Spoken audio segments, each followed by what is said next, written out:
Você que me acompanha na tua casa, Salmo 127, salmo bem curto, bastante conhecido.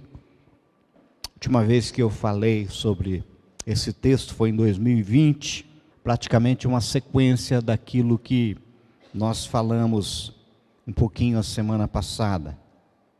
Salmo 127, diz assim a palavra do Senhor: se o Senhor não edificar a casa, em vão trabalham os que a edificam.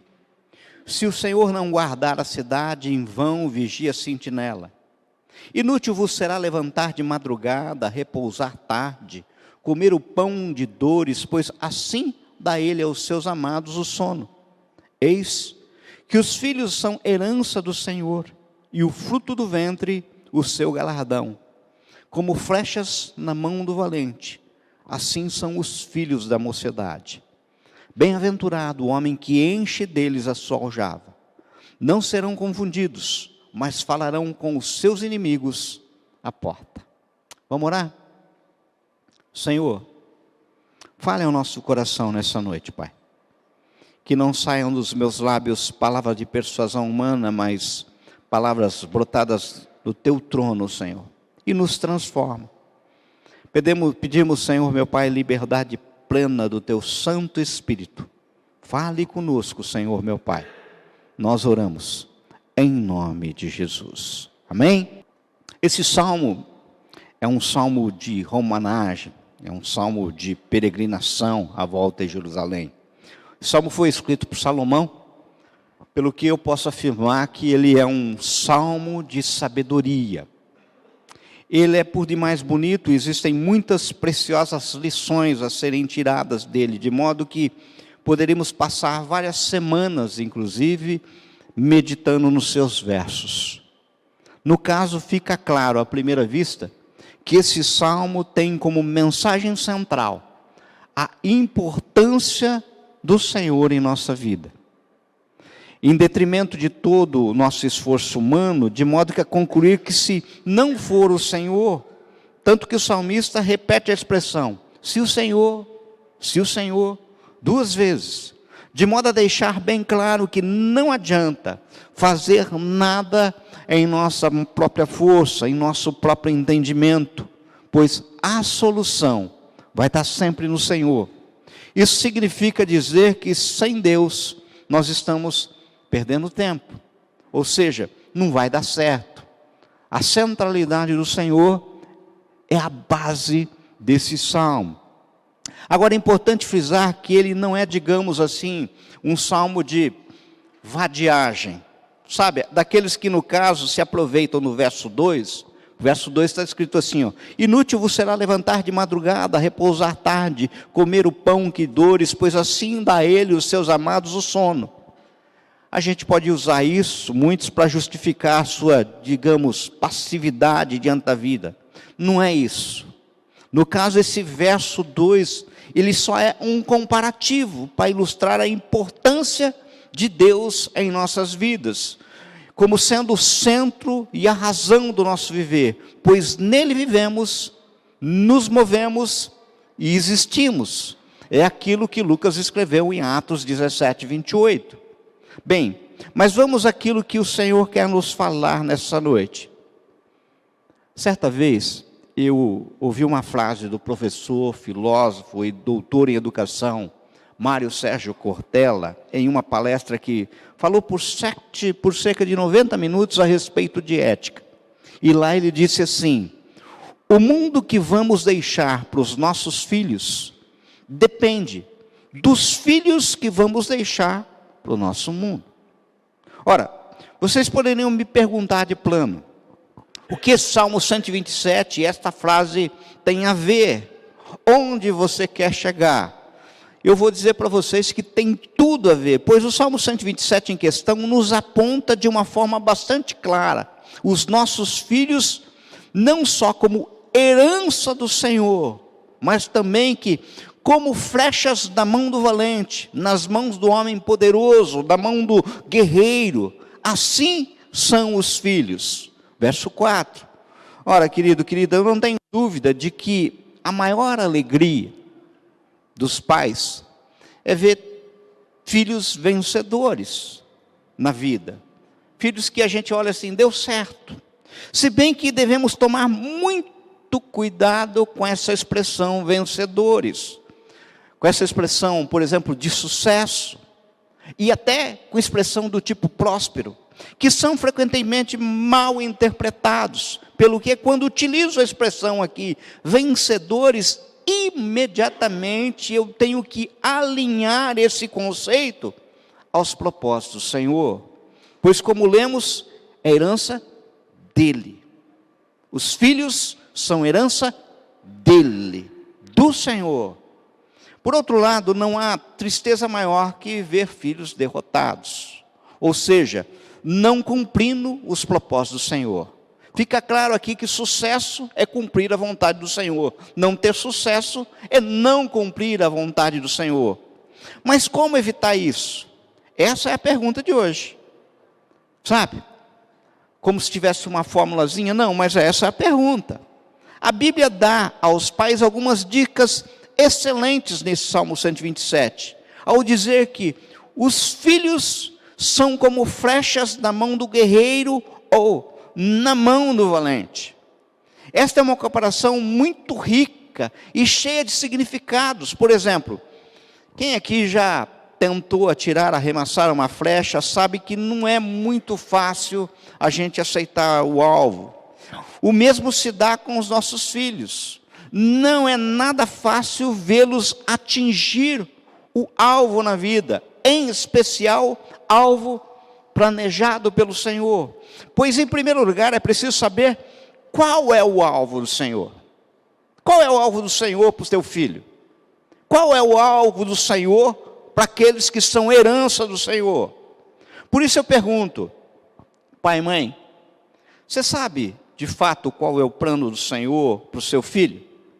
Você já conversou com ele sobre isso? Já orou sobre isso? Já ouviu de Deus a respeito disso? A lógica da flecha, além de tudo, é ir mais longe que o arqueiro. Isso também é verdade em relação aos nossos filhos. Queremos que eles possam ir mais longe do que nós. É muito comum a gente pensar no pai que, tipo assim, não pôde estudar e fala assim, eu gostaria que meu filho estudasse.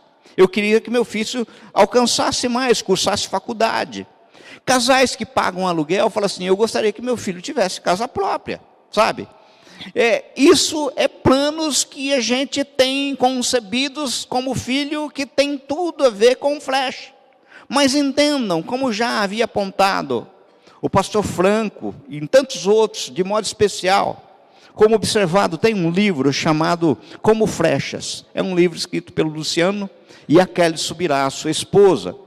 Sabe, para que a flecha acerte o alvo, algumas condições precisam ser satisfeitas.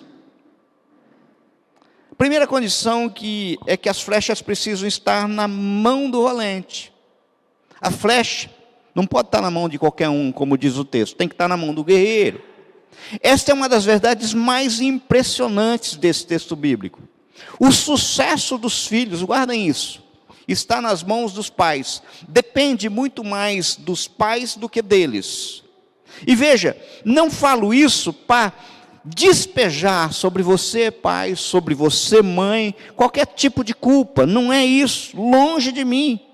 Por isso eu clamo pelo agir do Espírito Santo e rejeito neste momento, durante esse culto, qualquer palavra de acusação no inferno contra a vida de vocês. Não é isso.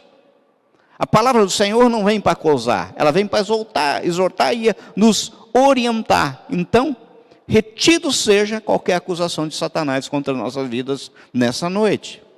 Às vezes, alguns casais dizem que criam os seus filhos todos da mesma maneira, mas inexplicavelmente, uns saíram-se melhor que os outros.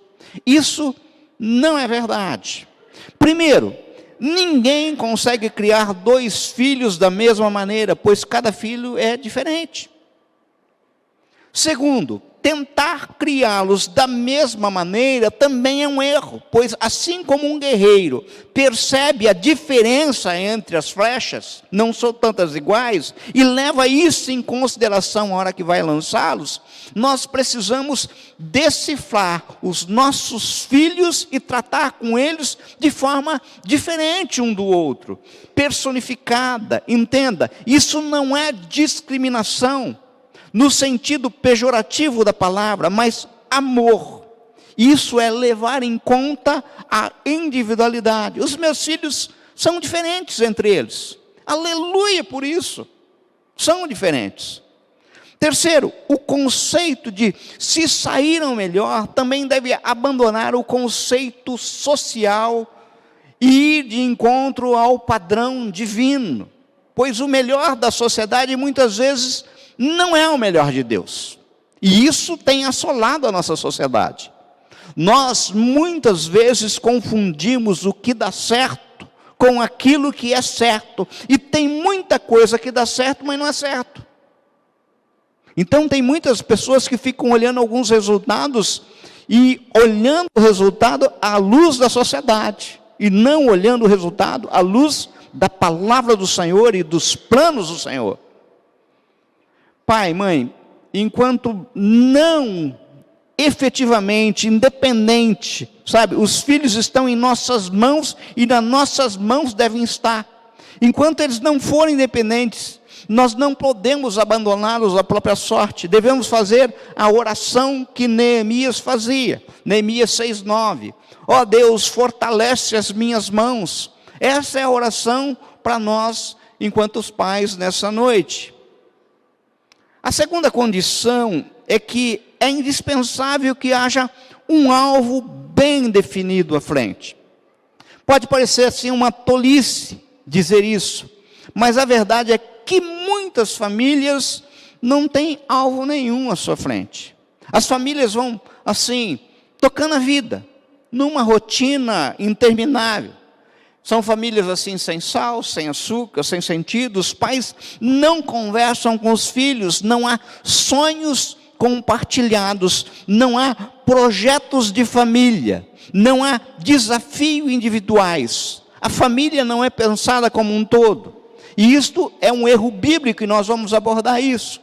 Em muitas famílias, o alvo escolhidos, inclusive, não são adequados. Pais que muitas vezes projetam aquilo que eles mesmos não puderam ou não quiseram fazer. Eu não pude estudar, mas meu filho vai ser doutor. Eu não pude fazer isso, mas meu filho vai seguir isso.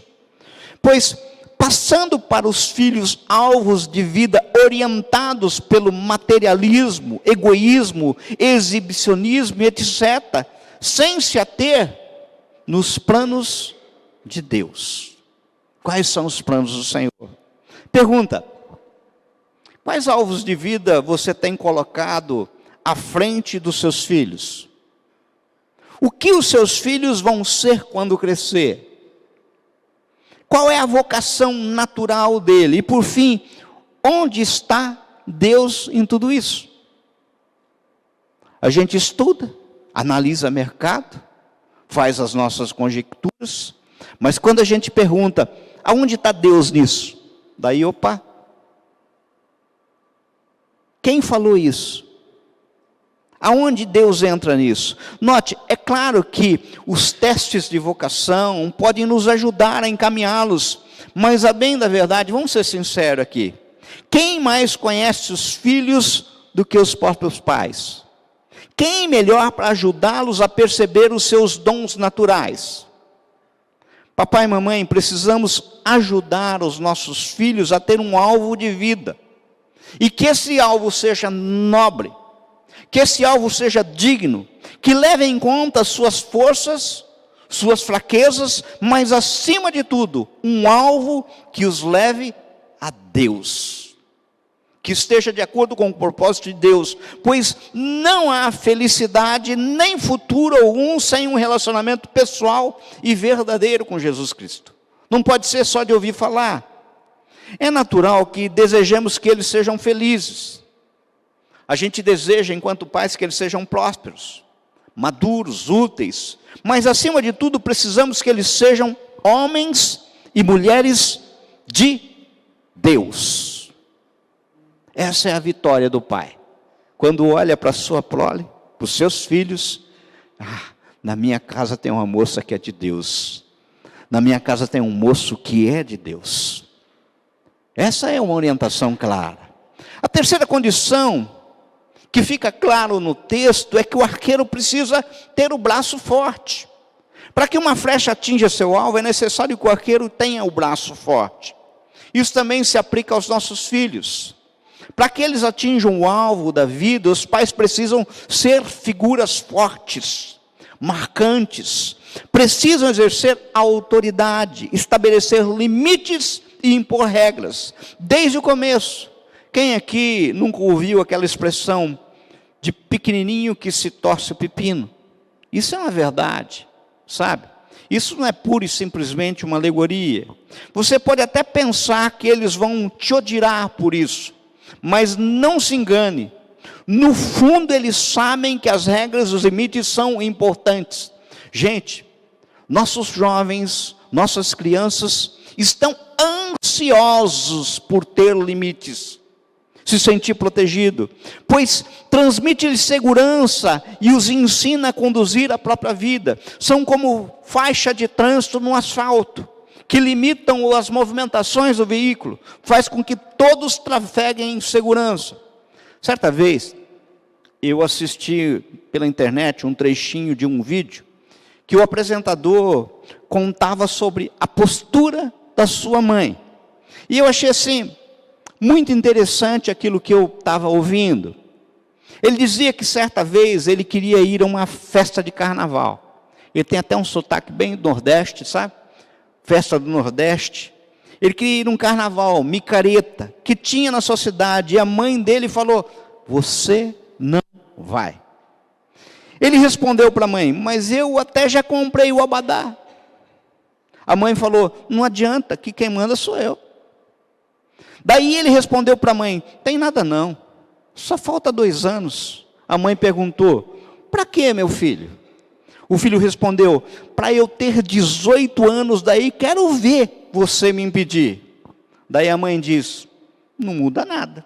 Nada, nadinha de nada. Aqui em casa, eu pagando as contas, não muda nada, meu filho. Aqui é minha casa, aqui é minha lei. Daí o filho fala, puxa, agindo assim, e ainda a senhora quer ser amada? Daí a mãe olha para o filho e diz, calmamente, isso me pegou. Meu filho, quem foi que disse que eu necessito do seu amor? O amor é uma escolha. Eu escolhi te amar, e te amo muito, mas eu não posso te obrigar a me amar.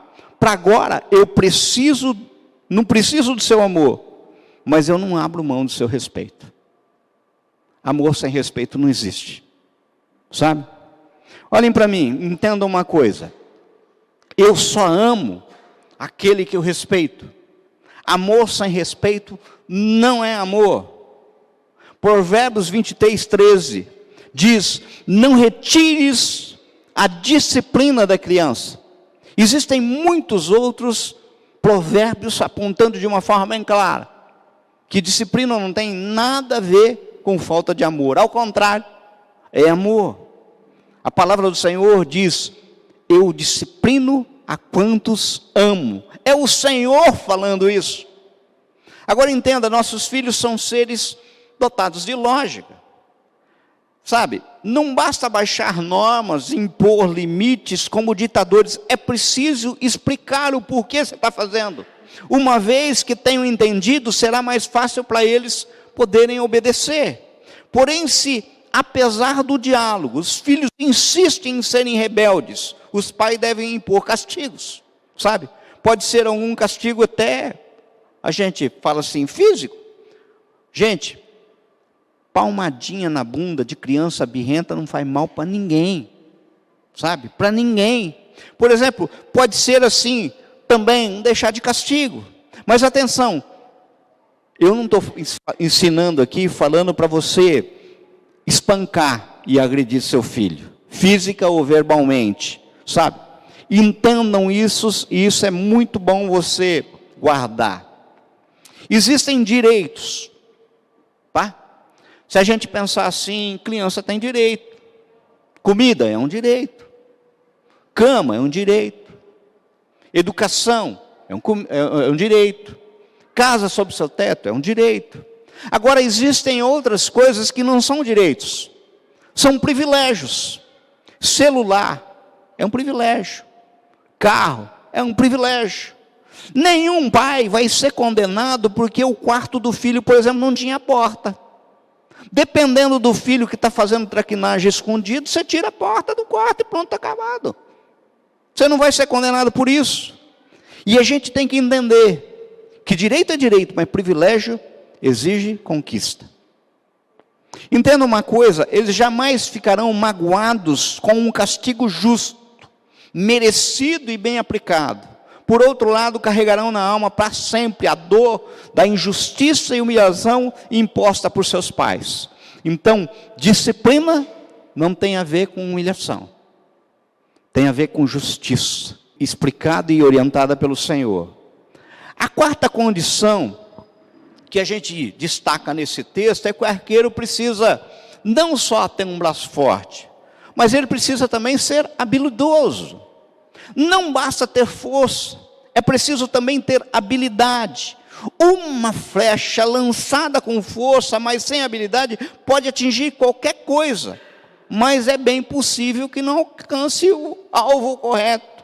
Qual que é o alvo? Dentre as habilidades desejáveis dos pais, podemos citar: saber a hora de dizer sim e saber a hora de dizer não. É preciso saber dizer não, impor limites, mas também é preciso saber ceder. É preciso dar-lhe espaço para crescer, tomar suas próprias decisões, mesmo que você saiba que fala assim, isso aqui ele vai dar com os burros na água, mas você está olhando e fala assim, mas se eu podar agora ele não vai aprender. E a gente cede um pouquinho. O fato é que eles precisam aprender, inclusive por meio dos seus próprios erros. Saber a hora de dizer sim é tão importante quanto saber a hora de dizer não. Todo bom general sabe quando é hora de atacar e quando é hora de recuar. A retirada estratégica é tão preciosa quanto o ataque bem planejado. Eu lembro que eu sou sócio, e o meu sócio era militar, e diz que um militar, ele nunca bate, nunca foge, sabe? Ele dá meia volta, mas vai sempre em frente, né? Então é mais ou menos isso aí, você está caminhando sempre em frente. Portanto, é indispensável, em segundo lugar, tratar seus filhos com respeito. Respeito como ser humano, respeito como uma pessoa única, como uma pessoa digna.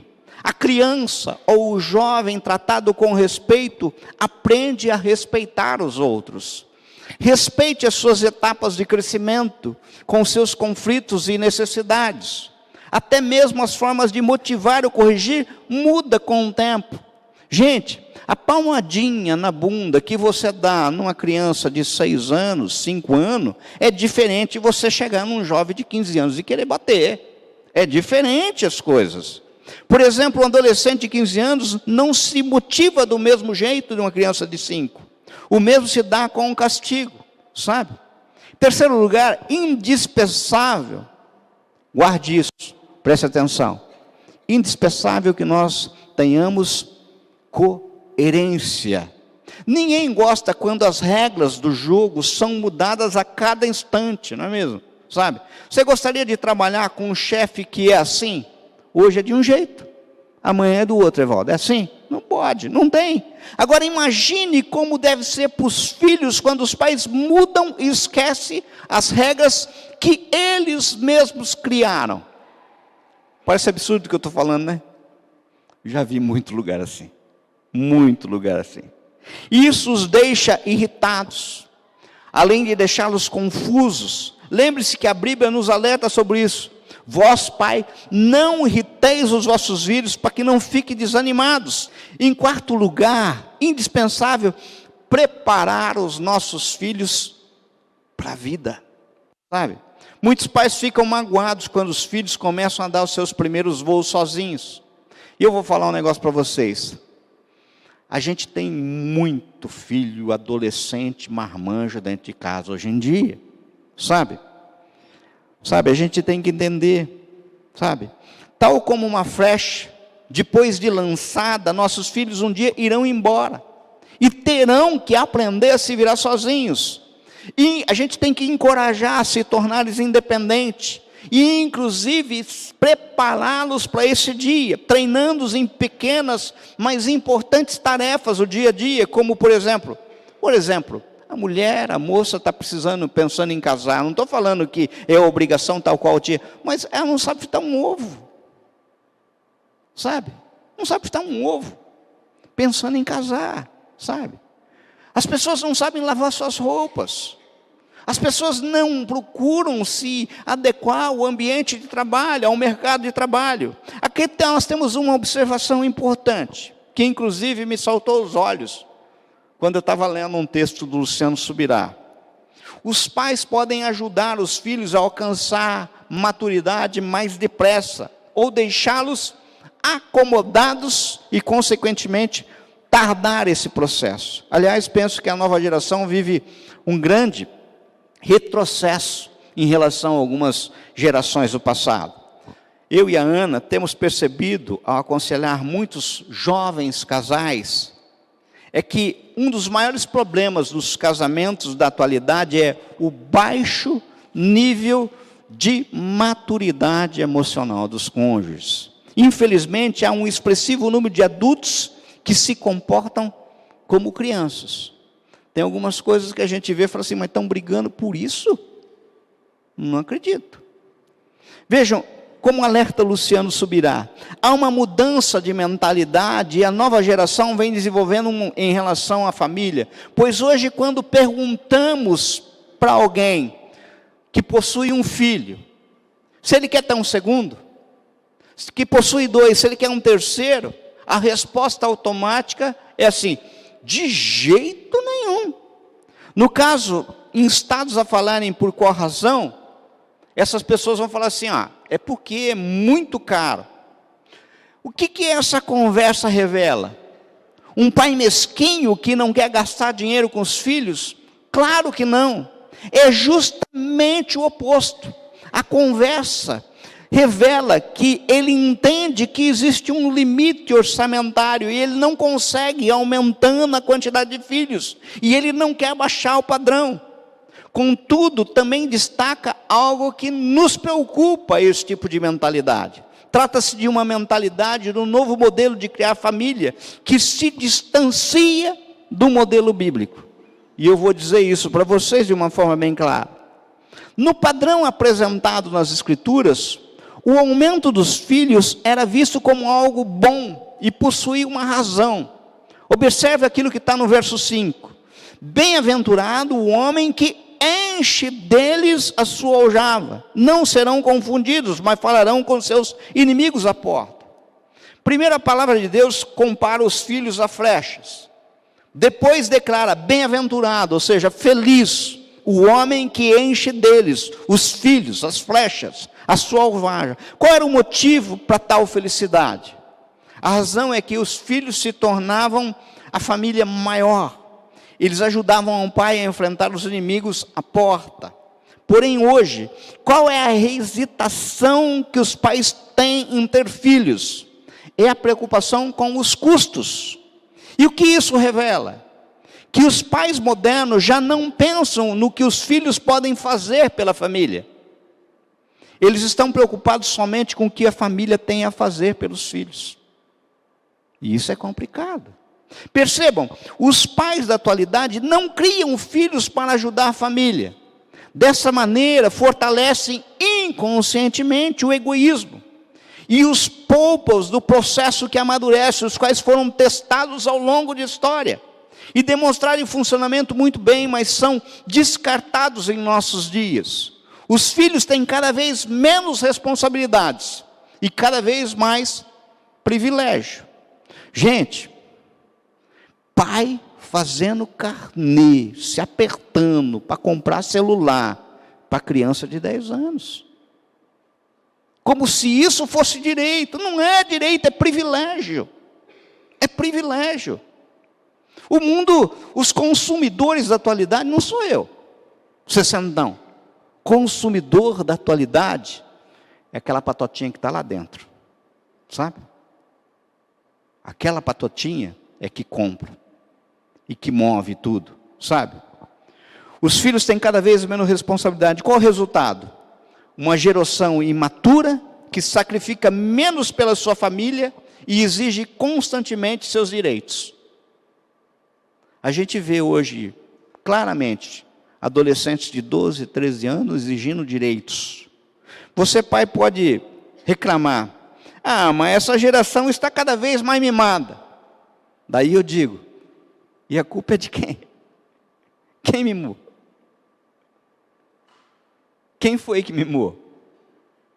Primeira coisa, a gente tem que entender que a culpa é nossa. O erro foi nosso.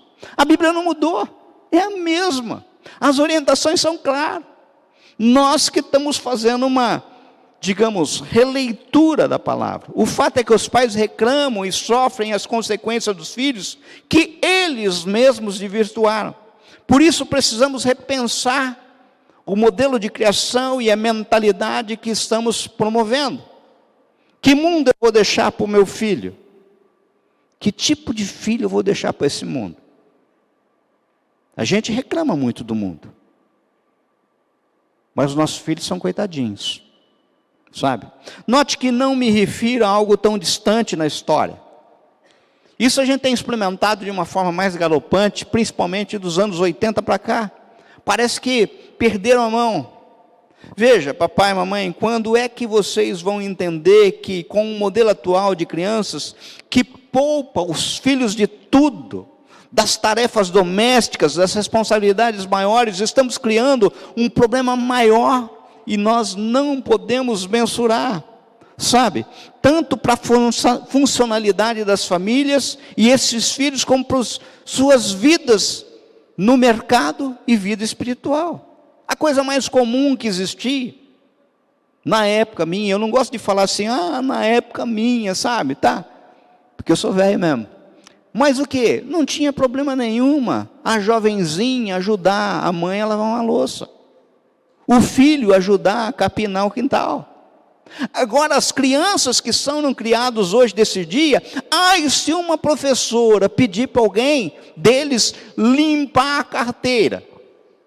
Isso não é minha função, eu vim aqui para estudar. Isso é serviço de faxineira. Será que nós não estamos errados, não? Será que não está na hora da gente repensar isso? A consequência da postura atual dos pais é nada menos que filhos mimados que não entendem, não aceitam nada, tampouco desfrutam do resultado de processo necessário à maturidade.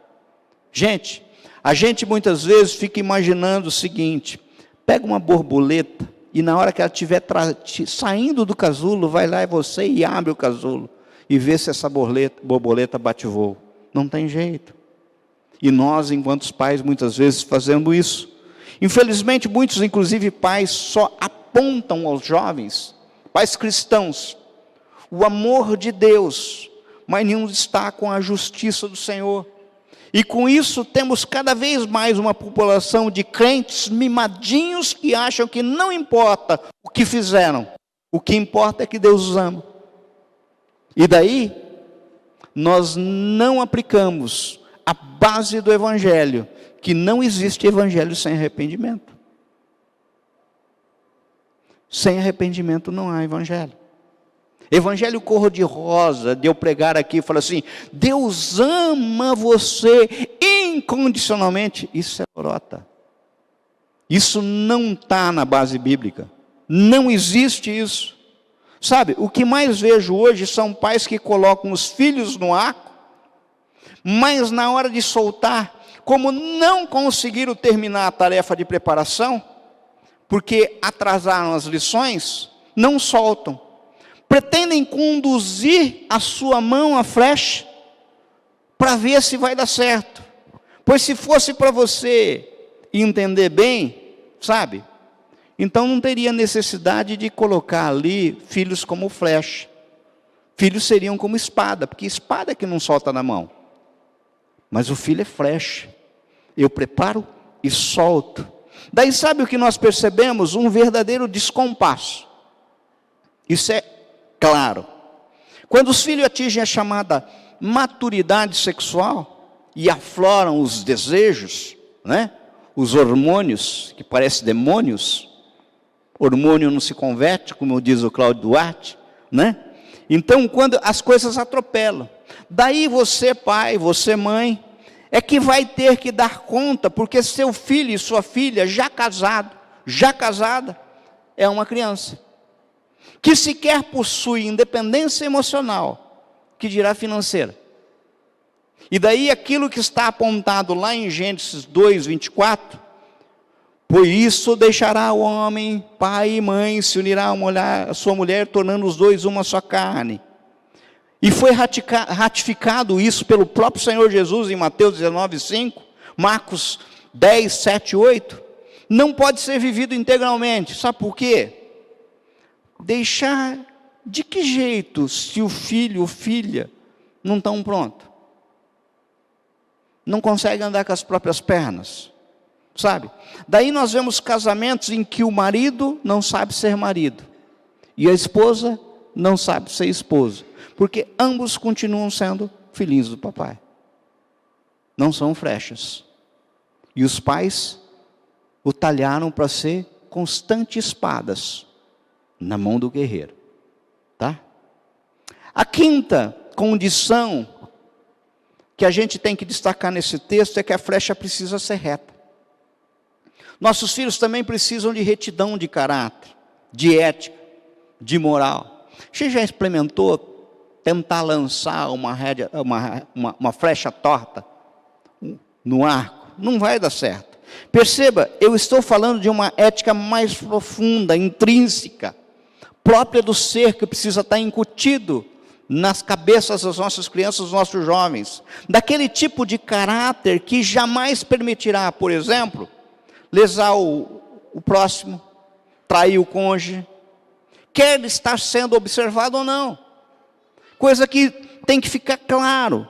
Esse tipo de caráter não acontece por acaso. A gente aprende com os ensinamentos bíblicos. Filho precisa de exemplo. Entenda uma coisa, pai, mãe, nós precisamos influenciar os nossos filhos, através do diálogo, e principalmente, exemplos. O diálogo permanente com os filhos, desde a mais tenra infância, é essencial. Sabe, a gente precisa conversar com ele. A gente precisa conversar com os nossos filhos a respeito de drogas. A gente precisa conversar a respeito do álcool. A gente precisa conversar com eles a respeito de gravidez, de violência no trânsito, violência nas festas, envolvimento com crimes, amizades de risco. A gente precisa falar de uma forma bem clara com eles. Agora perceba, seus filhos estão de olho em você. Você é seu primeiro e maior principal referência deles. O que você faz, fala mais alto do que você diz. Não tem jeito de você falar para os filhos de comportamento quando o teu comportamento é muito ruim, tá? O padrão tem que ser o padrão divino. Por exemplo, um pai que põe o filho ao telefone e manda dizer para ele assim, ó, diz que eu não estou. Como é que você vai falar para o teu filho que mentir é pecado? E que os mentirosos não herdarão o reino do céu? Nós precisamos transmitir ensinamentos bíblicos aos nossos filhos. Ao contrário da ética e moral humana, que são filosóficas e puramente pragmáticas, a ética e moral divina são reveladas. Os princípios éticos e morais bíblicos são universais. O que vale aqui é o que vale nos Estados Unidos, é o que vale na Europa, é o que vale na Ásia para quem é cristão. Ensine para os seus filhos a retidão de caráter preconizada na Bíblia. Ensina a criança no caminho que deve andar. e mesmo quando for idoso, não se desviará dele. Além disso, abra seu coração e convide Jesus para entrar dentro dessa casa. A sexta condição, e a última, é que a graça de Deus precisa ser uma realidade na nossa família. Eles precisam experimentar da graça, sabe? Ensine seus filhos a dependerem de Deus e da sua graça. As crianças precisam entender a confiar no Deus que nós pregamos e anunciamos. Mesmo quando o arqueiro é forte, mesmo quando o arqueiro é habilidoso, mesmo quando a flecha é reta, mesmo quando está à frente um alvo bem definido, ainda assim, não há garantias de que a flecha vai atingir o alvo. Pois no meio do caminho pode surgir obstáculos. No meio do caminho pode, por exemplo, bater um vento forte e desvia a flecha, sabe? Mesmo pode acontecer com nossos filhos. Os nossos filhos podem enfrentar obstáculos que podem aparecer no meio do caminho. E quando isso acontece, a gente tem que depender e aprender a depender do Senhor. E ensiná-los que por mais que seja planejado a tua vida, o tempo e o acaso está na mão do Senhor.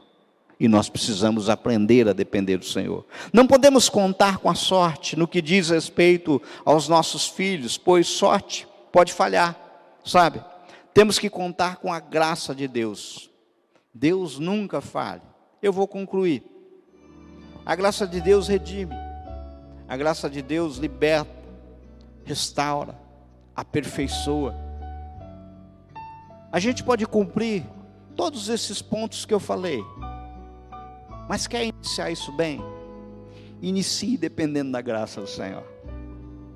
Porque até para você tomar uma atitude e postura, é graça do Senhor e misericórdia do Senhor, sabe? Você precisa dessa graça do Senhor. Você precisa orar. Você precisa pedir para o Senhor. As flechas têm que estar nas mãos do arqueiro. É necessário que haja um alvo bem definido à nossa frente. O arqueiro precisa ter braço forte. O arqueiro precisa ser habilidoso. A flecha tem que ser reta. E a graça de Deus precisa ser uma realidade dentro da nossa casa. Sabe? Aquelas coisas assim, dos filhos quando ficarem velhos, terem a coragem de olhar para o semblante do pai, já velhinho, sabe? E falar assim: pai, lembra aquele momento em que nós estávamos perdidos na nossa casa? E nós oramos, e o Senhor orou, e nós oramos junto, e nós vimos a providência do Senhor. Aquele momento em que a medicina desenganava, e nós oramos, e o Senhor agiu. Aquele momento em que não tinha mais nada na prateleira, e nós oramos e o Senhor agiu. Nenhum planejamento é infalível. Nenhum planejamento é infalível. O que é infalível é o senhorio de Deus sobre nossas vidas. Vamos orar? Feche seus olhos. Deus seja louvado. Senhor, meu Deus, meu Pai, que esse salmo tão curtinho, 5 versos, Pai, que ele adentre ao nosso coração, invada a nossa mente e transforme nossas vidas, enquanto pais, mães, avós, enquanto aqueles, Pai querido, Pai amado, que por vezes não têm filho ainda, mas pretendem ter. Que isso que foi orientado, Senhor meu Pai, por Salomão, seja sabedoria plena, vindo do Teu trono, e transforme nossas vidas, Senhor. Que nós possamos, Senhor meu Pai, aprender mais de Ti e viver da Tua graça. Nós oramos em nome de Jesus. Amém?